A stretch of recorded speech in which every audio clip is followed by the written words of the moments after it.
Now we'll talk about Flume. So what exactly is Flume and why it is used? So Flume is used for moving massive quantities of streaming data into HDFS.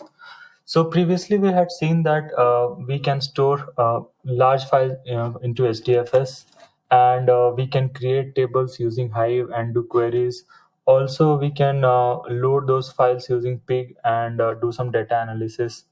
But those were data at rest. What about if we have streaming data? So Flume is used to handle streaming data.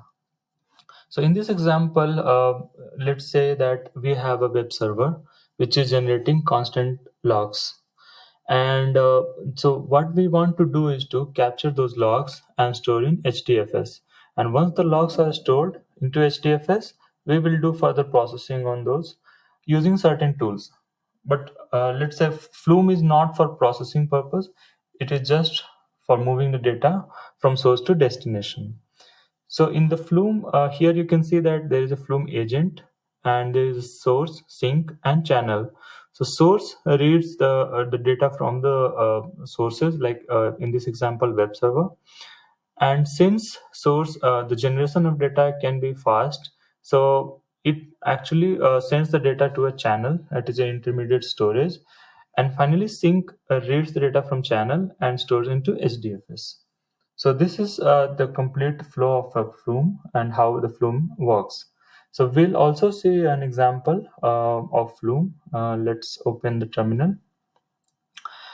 So Flume utilizes a configuration file.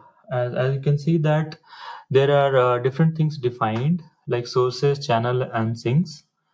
So channel we are using as a mem channel. So mem channel is memory. So whatever we are reading from the source, we are keeping in memory. And finally, you can see that we are using a Netcat source type.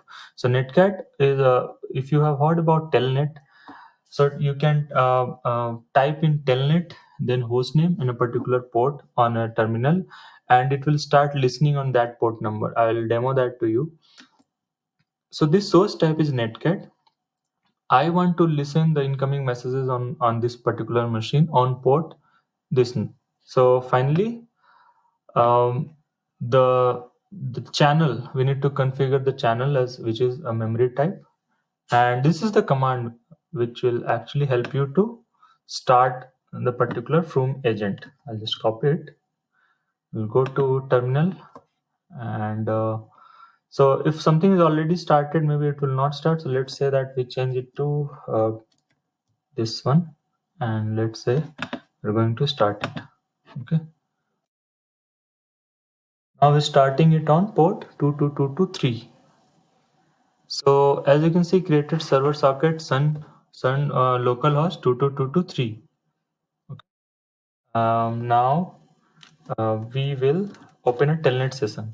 So here I have opened a telnet session and on port 22223. And what I will do is I'll try to type some characters here. Hello.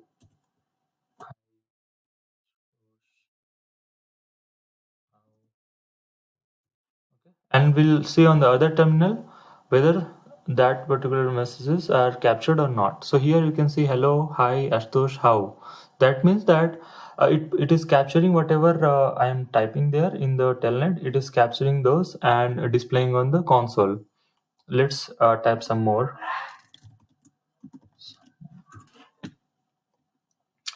It also captured the word some more. So that means Flume is capturing whatever you are inputting, and then it is displaying on the console.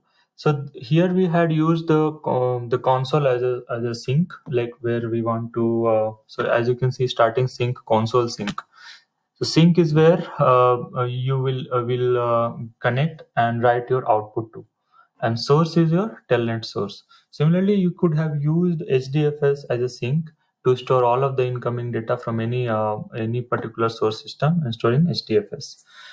So I hope you got a good idea, or at least a basic idea about Flume.